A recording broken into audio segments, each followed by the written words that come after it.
Bismillahirrahmanirrahim. Assalamualaikum warahmatullahi wabarakatuh. Halo Sobat Elektrizen, selamat datang di Eltraktif, di mana kita bisa bertemu dengan orang-orang inspiratif yang memberikan perubahan secara nyata. Sebelumnya kenalin, aku Adnan Kusuma Putra dengan nomor anggota 115230327 yang akan menemani kalian pada episode cerita seru Sang Juara. Nah, kenapa episode ini spesial? Karena kita udah kedatangan pembicara yang merupakan pemenang Anugerah Innovillage.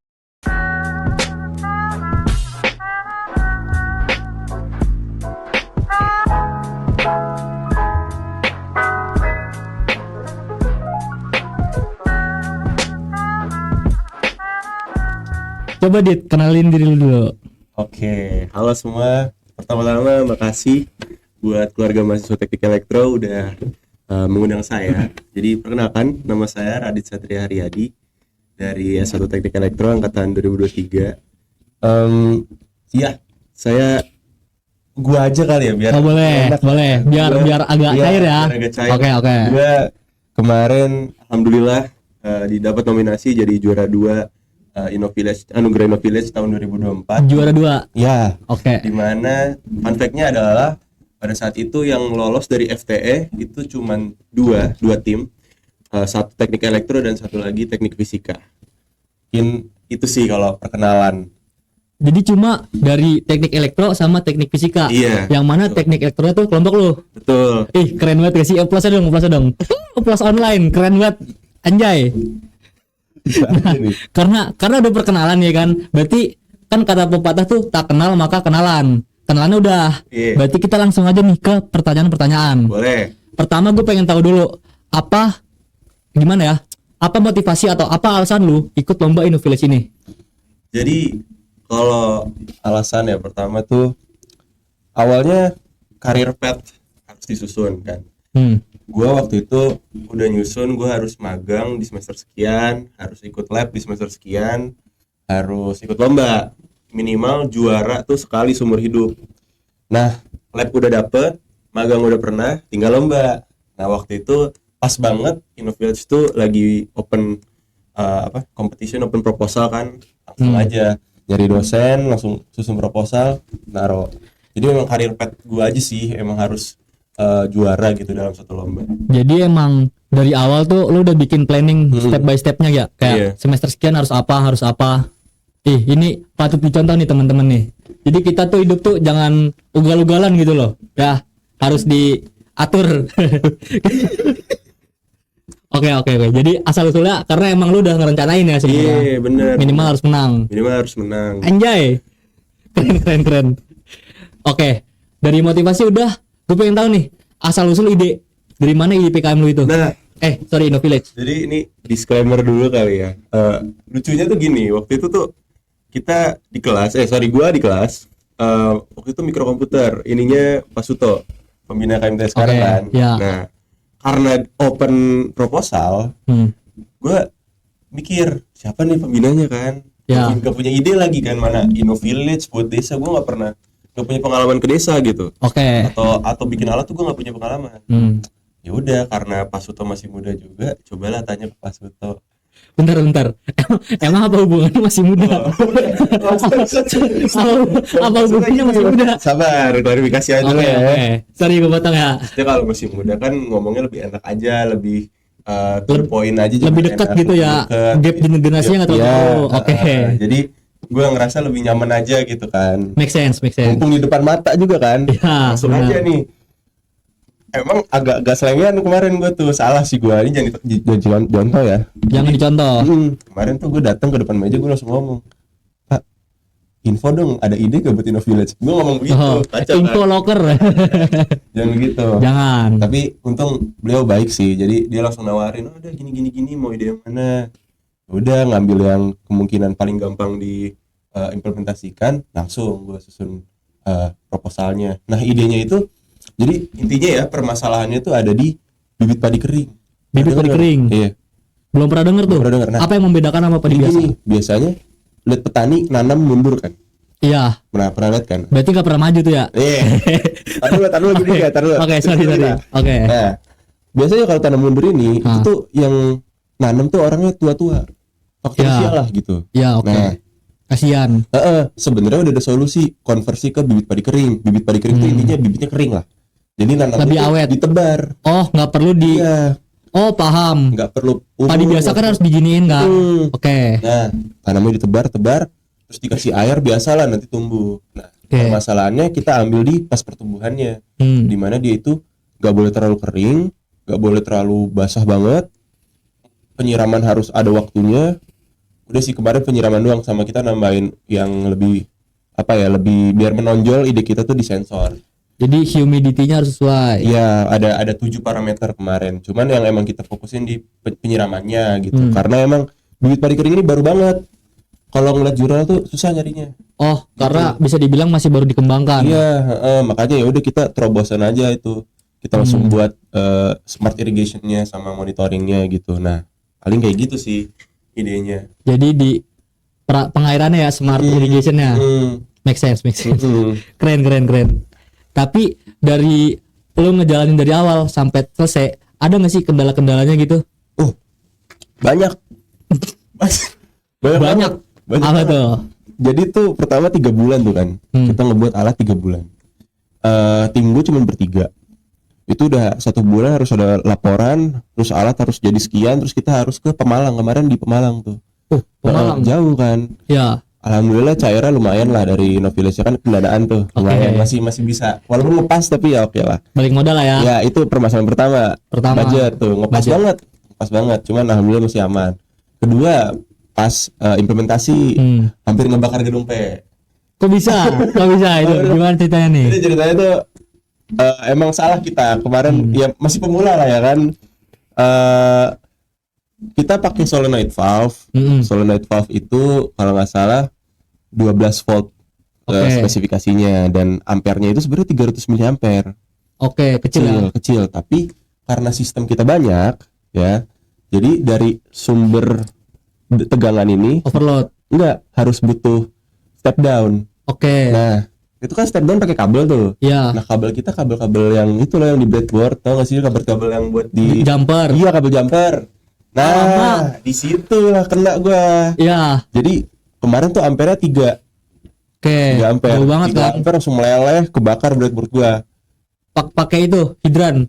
Enggak mesti bisa di itu begini. Kirain, wah api bomba kirain. Oke. Masih bisa. Jadi nyaris kebakar tapi nyaris ya. Nyaris. Habis itu udah sih sisanya diimplementasi di sananya karena kan ibaratnya kita kembanginnya di Bandung ya. Iya. Lapangannya masih harus menyesuaikan lagi kan di Pemalang. Karena humidity-nya juga beda kan? Beda. Jadi ya itu juga ada kerja ekstra di Pemalang juga.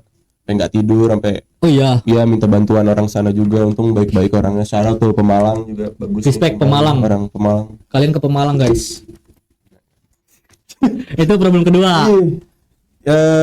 Abis itu udah sih paling sisanya laporan tuh karena emang kebanyakan susah diimplementasinya, maksudnya menyesuaikannya kan susah, agak-agak makan waktu.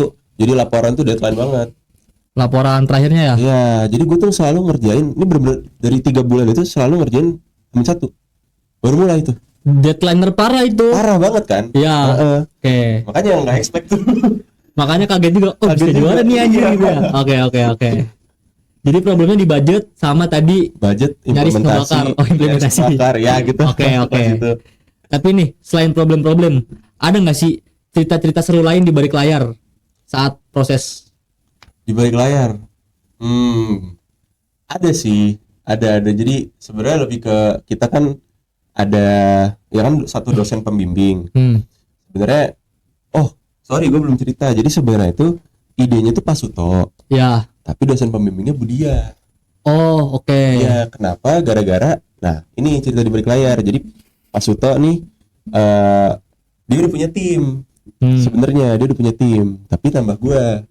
Makanya dilempar ke Budia. Oke. Nah, tapi dia kan dari Diana. Habis itu ini beliau sempat ngomong, sebenarnya pas kamu ngasih proposal kamu ya Dit, saya ngebaca. Saya bilang, ini maaf ya Pak Suto, tapi ya udahlah ya Pak. Semoga lolos lah kata Pak Suto gitu. Oh gitu. Ngomong gitu. Ya. Ini pas sudah selesai implementasi ya. Ya. semoga lolos lah. Intinya kayak mungkin pas itu ngeliat proposal gue agak acak-acak gitu, dan gue akuin emang deadlineer juga, jadi ya udahlah, Jadi seadanya. Oke. Nah, tiba-tiba pas submit yang lolos timnya Pak Suto nggak lolos. Oh malah gitu. Iya, di situ gue agak kaget. Iya. Ya udahlah, habis itu kan mungkin emang takdirnya begitu, ya terusin aja. Terus jadi kita tahu nih Pak Suto kayak gimana orangnya, Budiah kayak gimana. Terus Jadi tahu karakteristiknya. Iya, terus tiba-tiba ada lagi nih beberapa dosen yang ikut. Ada Pak Rivaldi, Bu Nahda. Ikut sebagai apa tuh? Nah, kalau Bu Nahda ini bantu di belakang layar, bantu proposal, laporan. Kalau Pak Rivaldi sempat datang ke Pemalang, implementasi juga. Oh, ikut ngebantu ke sana juga. Iya. Respect. Respect dosen muda di FTE ya. Gila. Oke. Itu sih paling di belakang layar tuh banyak lah, unik lah. Banyak lah ya. Cerita satu-satu, tapi ya kemarin tuh yang paling keinget di otak gue tuh itu. Yang tuh. paling membekas. Membekas banget itu. Tapi kalau momen lucu atau momen yang nggak ketebak tuh ada nggak? Momen lucu ya. Selain kebakaran apalagi ya? Oh, ada. Jadi di Pemalang itu kebetulan petani bibit padi kering ini di PNS. Oke. Kayaknya jabatannya tinggi soalnya udah senior juga. Bisa dibilang pejabat lah ya. Pejabat daerah. Iya, bisa dibilang gitulah. Oke. Datanglah kita, dapat tempat tidur, dikasih makan, wah enak dah. Kayak tinggal kerja doang di sana, udah semuanya Semua udah ready lah ya. Udah ready. Tinggal gerak doang. Tiba saatnya kita ini ngide pakai toren karena butuh air kan. Oke. Kan tadi smart irrigation kan. Di luar planning awal. Iya, tiba-tiba ada ngide nih, kita pakai toren biar tekanannya lebih kenceng lah kemarin mikirnya. Oke. Toren kan tinggi ya. Iya. Ya, tinggi lah pokoknya kan. Kalau mau tekanan kan harus tinggi dia kan. Iya, biar makin kenceng tekanannya. Berarti butuh penyangga. Penyangganya kita nggak ada. Jadi cuma pengen tinggi dong, terbang gitu torennya. Nggak mungkin ya. Nah, abis itu bingung kita, tanyalah ke petani ini, namanya Pak Ponco. Ponco Tani nama lahannya, nanti bisa di search. Pak Ponco. Iya, Ponco. Dia juga jual bibit padi kering itu. Nah, terus Pak Ponco lucunya tuh cuman modal angkat telepon, nyuruh orangnya datang, barangnya jadi. Keren banget, keren banget. Kejadian berkali-kali. Oh iya. Jadi kan irrigation butuh pipa. Iya. Nah, bingung kan, Pak, ini pipa gini-gini kita udah bawa, udah ada uangnya, tinggal beli. Oh ya udah, dia telepon, nyuruh orang datang bawa pipa, udah dipasang. Jadi kita kan tinggal ngeliatin doang gitu kan. Jadi ini Pak Ponco sakti apa gimana gitu ya? Sakti banget itu orang. Oke. Keren sih itu, agak memudahkan juga. Jadi kan kita enak bisa nyicil laporan ya kan, terus kalibrasi sensor. Udah kebantu banget soalnya sama Pak Ponco ini ya. Ponco Tani. Gila, Ponco Tani. Kalian harus cek beli bibit padi itu. Beli bibit padi ya. Tuh for your information, dia udah jadi bibit padi buat acara kepresidenan kemarin, sempet di Pemalang. Kepresidenan? Iya. Pas masih yang ya, sekarang atau yang lama? Pak Prabowo. Oh berarti baru-baru ini dong? Baru-baru ini. Oh emang baru-baru ini? Keren Pak Ponco. Keren sih. Bisa dicek nanti. Cari ya, jangan lupa. Itu tadi cerita lucu ya kan, terus di balik layar. Tapi tantangan tersendirinya nih selain problem-problem ada nggak? Tantangan ada.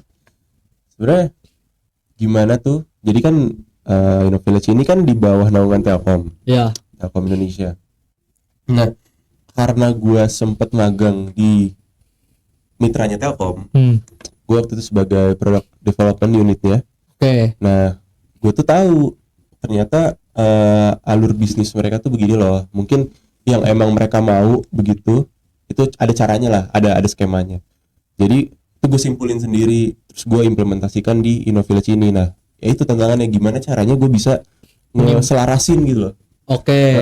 Karena kan ini alat ya, alat, terus belum ada bisnisnya kan. Iya. Alatnya juga masih prototype, belum produk massal. Gimana bisa dibisnisin? Gimana bisa dibisnisin? Nah, jadi kayak kita nyusun laporannya sedemikian rupa, PPT sedemikian rupa pas pitching, terus ya poin-poinnya tuh yang gue tonjolin apa sama skema bisnisnya gitu. Itu tantangan juga. Tuh tantangan banget ya. Untung aman-aman aja sih kemarin pas pitching. Tapi pas pitching aman berarti? Pas pitching aman. Oh, gue sempet wawancarain sama ini rektor kita, mantan rektor. Oh berarti sebelum ganti? Iya, Prof Adi Wijaya Kusuma. Oh, sempet diwawancara tuh. Iya, itu Keren. Gue juga kaget kan tiba-tiba ada. Nggak expect juga ya. Iya, nonton mereka. Terus gimana tuh pas lagi wawancara? Aman-aman aja sih, nggak yang ya pokoknya formalitas aja lah, Sesuai profesional. seperlunya apa ya? Ya profesional aja lah ya. Ya profesional aja, karena kan memang Telkom perusahaan Telkom University kan paling banyak malah yang ngikutin InnoVillage ini. Oh iya sih. Iya, emang senasional tapi yang paling banyak dari Telkom. Iya, dari Telkom. Makanya juga sampai ke rektor juga ya.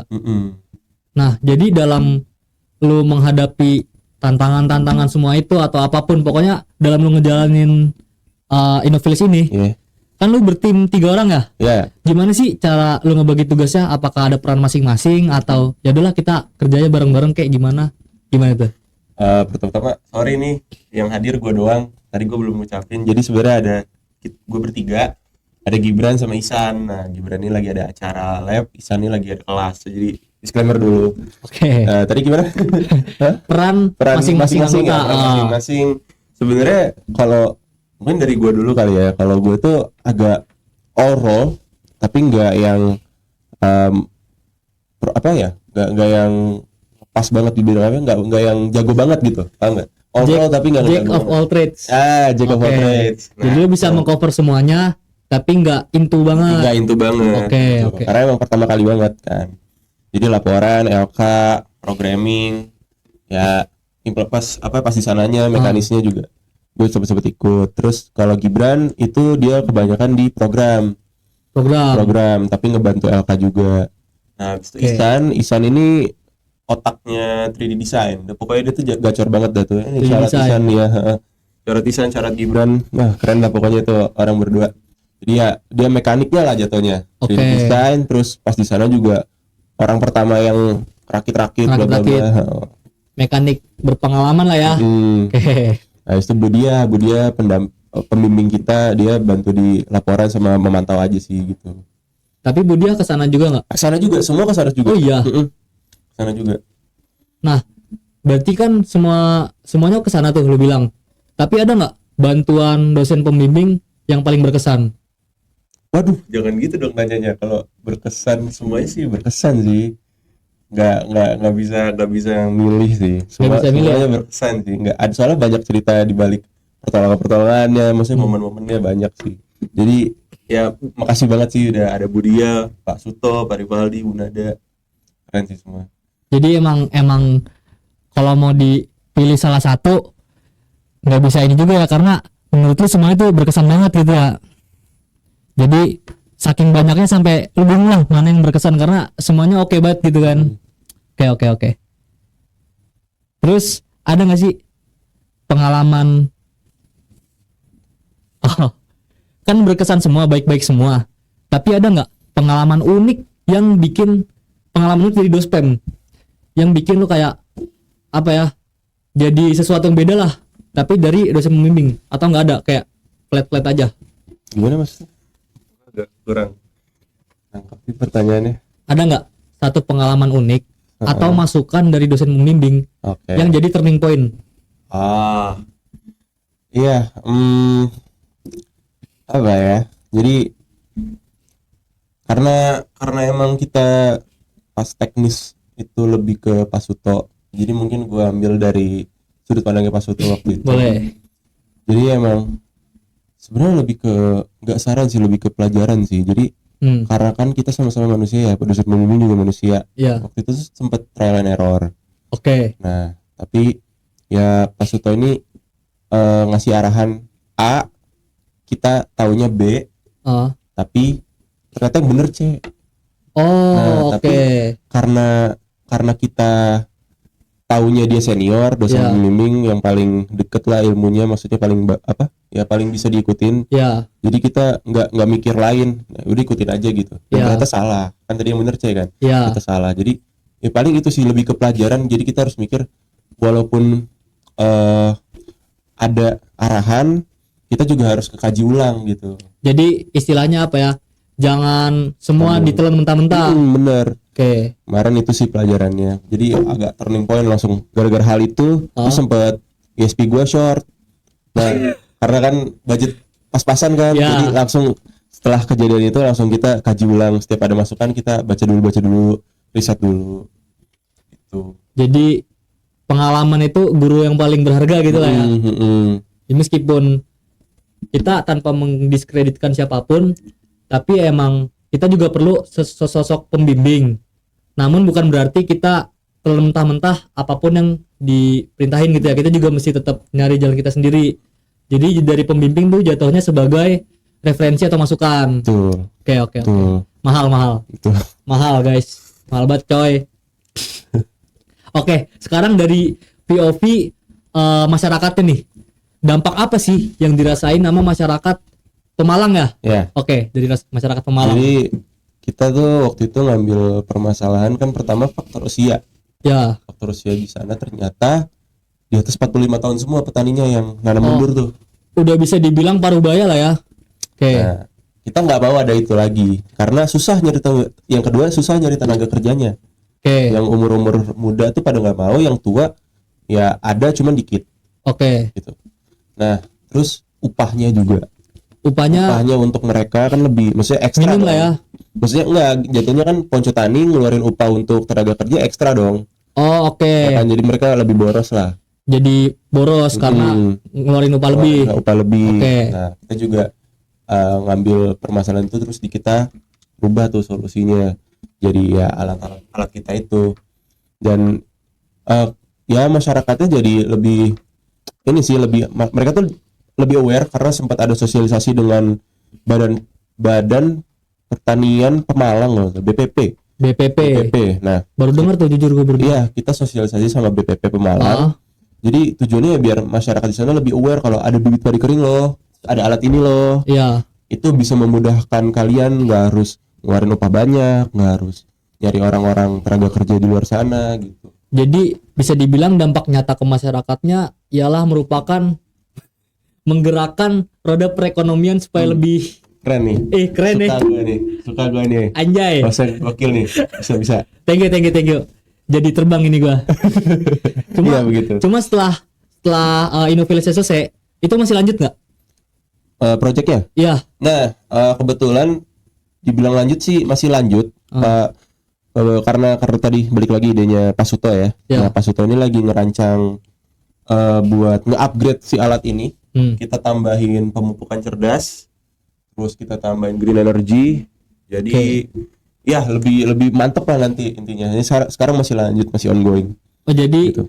nggak cuma bermanfaatnya tuh nggak cuman saat itu aja, tapi juga sampai seterusnya bermanfaat terus ya. Keren. Nggak ada habisnya lah ya istilahnya lah ya. Berkembang terus juga ya. Berkembang terus. Oke. Pasti. Tapi sebagai apa ya? Karena lu udah ngejalanin Innovilage ini sampai juara 2 ya. Itu juara 2 di tingkat apa? Juara 2 tingkat nasional. Juara 2 tingkat nasional. Goks. Tepuk tangan online, Cok. Komen jempol, komen tepuk tangan itu, emot. Jangan lupa emot tepuk tangan. Ada nggak pesan untuk pemirsa sekalian nih yang pengen lomba Innovilage juga? Oh, ada. Jadi tips dan saran gitu kali ya, contohnya ya. Ya gitu guys. Jadi kalian tuh pertama-tama harus tahu mau ngapain. Nah, kalau gua kemarin tips dari gue ya kalian susun karir path. Karena kan kita nggak tahu nanti kedepannya di dunia kerja bakal mandangnya apa gitu. Jadi kalau kalian udah punya organisasi, coba hal baru. Kalau kalian udah punya juara di lomba, coba hal baru gitu. Jadi tetap cari hal baru, tetap gali, tetap dalemin diri kalian itu menjurusnya kemana gitu. Dan habis itu di semester atas tinggal dimantepin. Nah, jadi emang lomba-lomba begini, pengalaman organisasi atau di lab itu sebagai penunjang aja biar kalian bisa ngefokus, bisa memilih kedepannya itu bakal menjurus kemana gitu. Jadi berprogres itu nggak ada habisnya lah ya. Karena kita juga manusia berkembang terus. Tuh. Kalau lu sama tim lu nih bisa ngasih satu pesan ke diri lu sendiri sebelum ngikutin lomba. Jadi kayak lu bisa nyiptain, adalah mesin waktu, lu bisa ngomong ke diri lu di masa lalu. Sebelum lu ikut lomba, lu bakal ngomong apa? Mungkin kemarin tuh karena kita pertama coba kali. Nih, ibarat nih lu di masa lalu nih. Coba lu ngomong ke diri lu gitu. Oh, Dit, lu harusnya gini gitu. Oke, boleh deh, boleh. Coba. Dit. Sorry. Nanti di aja ya, sorry. Editor. Ya, fokus dulu. Dit. Jangan pernah denger kalau orang ngomong A, B, C. Jangan pernah denger kalau orang ngomong negatif. Gak ada semua orang yang di atas lu itu benar semuanya. Jadi tetap harus lu uji ulang, harus lu kaji ulang, dan ya gak usah didengerin. Kalau lu udah percaya, kalau lu udah yakin, lakuin aja gitu.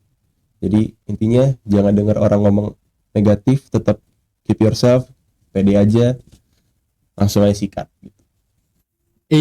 Mahal. Nanti jangan lupa tinggalkan komentar ya, kayak bilang mahal bang gitu. Oke. Terakhir nih, tadi kan lu udah ngasih kayak tips and trick gitu ya buat yang mau ikut. Atau ada nggak tambahan motivasi atau apapun? Tadi kan lu udah buat ke diri lu sendiri di masa lalu. Coba sekarang buat pendengar semua nih, tips and trick atau enggak motivasi boleh buat pendengar, apapun konteksnya terserah. Kayak closing statement. Guys, kalau kalian mikir IPK nggak ngaruh, bisa dibilang iya. Tapi kalau ada yang bilang IPK ngaruh, bisa dibilang iya. Terus kalau misalkan kalian cuman fokus di IPK doang, banyak orang yang udah juara lomba, banyak orang yang udah jadi presiden dari sebuah organisasi, banyak orang yang udah nyelesain risetnya.